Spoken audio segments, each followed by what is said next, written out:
Throughout the history of music as a means of art, it has existed in various forms of consumption. As of today, music consumption largely exists through digital means, in which streaming platforms take precedence over other methods. But when did this become the case?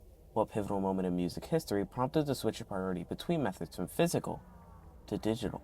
On April 13, 2000, American heavy metal group Metallica filed a lawsuit alleging copyright infringements perpetrated by peer-to-peer file-sharing software Napster, marking a turning point in music history and spurring the digitalization of music.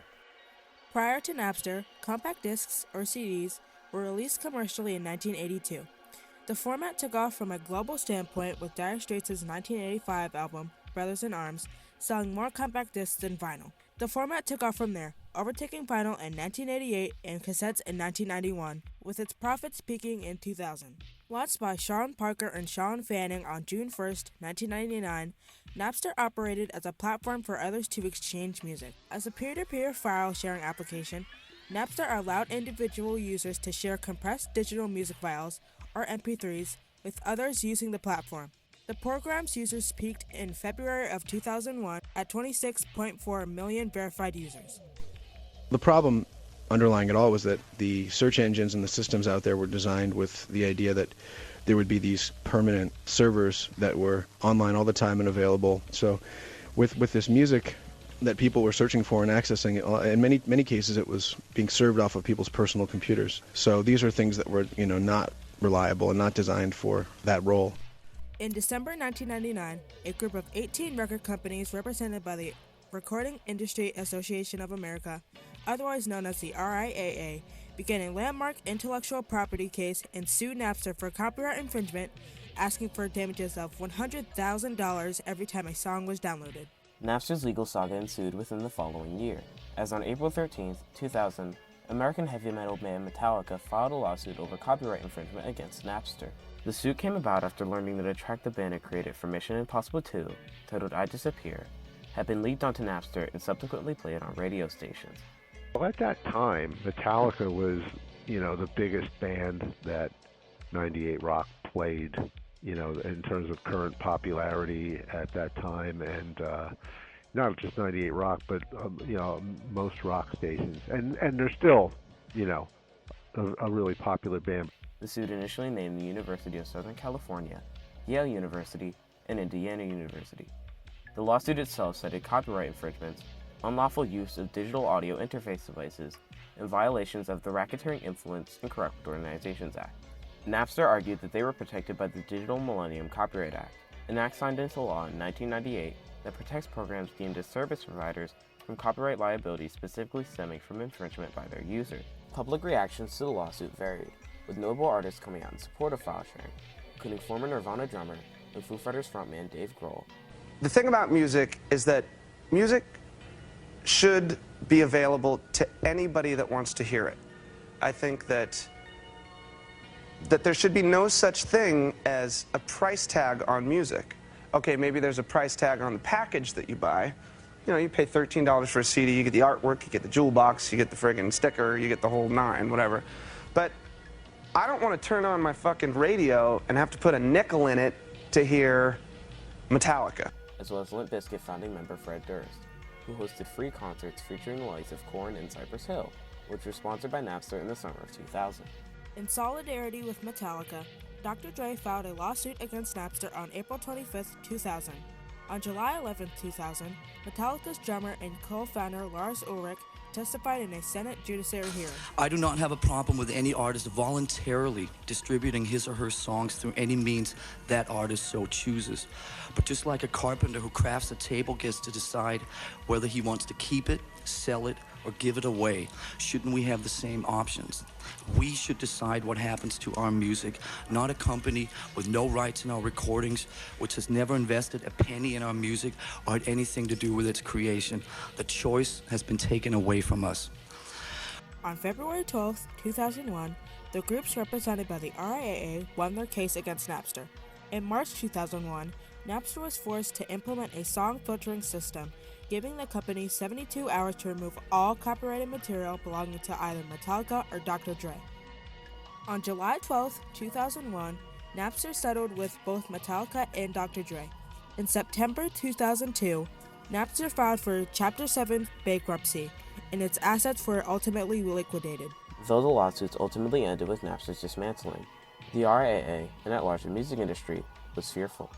On March 29, 2005, the Supreme Court heard arguments from both Metro-Goldwyn-Mayer Studios and Grokster, a file-sharing program whose lawsuit addressed the legality of peer-to-peer file-sharing programs in a fashion adjacent to Napster's. On October 10, 2007, British alternative rock group Radiohead self-released in Rainbows. Following the release of their 2003 album Hail to the Thief, Radiohead had ended their contract with their then-label EMI Records. At the time, Radiohead had already experimented with unconventional marketing methods for their work, including leaking songs from their 2000 album Kid A on Napster. The group released In Rainbows as a pay-what-you-want release, allowing consumers to decide a price and subsequently access the album via download. This release format was a huge step in the music industry, especially from a group so intertwined with the mainstream like Radiohead. The third track, Nude, was the group's first top 40 single since their 1992 smash hit, Creep, with Nude peaking at number 37 on April 18, 2008.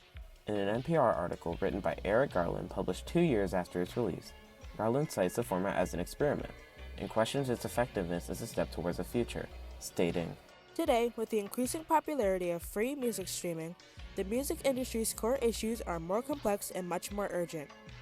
Will fractions of pennies per play ever replace booming 1990s CD revenue? Will people even use digital chip jars if they can just press play to hear anything, anytime, anywhere? In 2007, letting fans choose was the most audacious experiment in years. 2 years later, it's almost quaint. In 2006, a Swedish startup by the name of Spotify was founded by Daniel Ek and Martin Lorentzen as a result of the increasing piracy concerns throughout the globe, and launched in October of 2008 in ex-native Europe. Initially conceptualized in 2002, Daniel Ek was fascinated with Napster and the principles that built the platform. In a 2010 interview with the Daily Telegraph, Ek claimed that you can never legislate away from piracy. Laws can help, but it doesn't take away the problem. The only way to solve the problem was to create a service that was better than piracy and at the same time compensates the music industry. That gave us Spotify. Spotify's main differentiation from Napster is that it pays artists per stream, though the monetary amount itself has drawn criticism. The platform launched in the United States in July of 2011. By August of 2012, Spotify reported 15 million active users. Rival services like Tidal launched on October 28, 2014, and Apple Music launched on June 30, 2015. In a 2013 interview with HuffPost Live, Lars Ulrich recounted the experience from his own reflection and its effects on the music industry.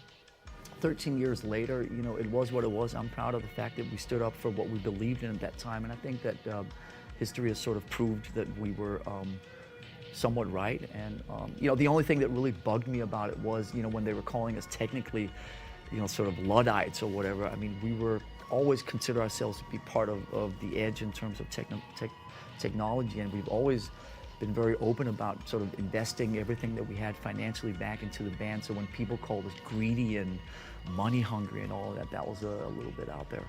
In a 2018 interview with Swedish TV show Nyhetsmorgon, Metallica member Kirk Hammett echoed similar sentiments. Oh yeah, I mean, the whole Napster thing definitely, it didn't do us any favors whatsoever. But you know what? We're still in the right on that. We're still right about Napster, no matter, who's out there who will say, Metallica was wrong. All you have to do is look at the state of the music industry, and that kind of explains the whole situation right there.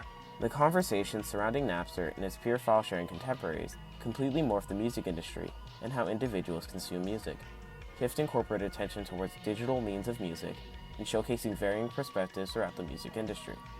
Through its capturing of a cultural moment and the lingering repercussions on the music industry, Metallica's lawsuit against Napster marks a turning point in music history. Alex Winter just came out with a documentary called Downloaded, which rehashes the Napster saga. Yeah. We have a comment from one of our producers, Ricky Camilleri, saying, does Lars regret the way in which he handled Napster back in the day? It said the music industry has lost billions not harnessing the power of tech between, during, and after Napster. But so it sort of showed up on all these radio stations across the country, and we were like, well, how did that happen? And I got a call from our office like the next day. It traces back to something called Napster, and we were like, well, if they're fuck with us, we'll fuck with them. And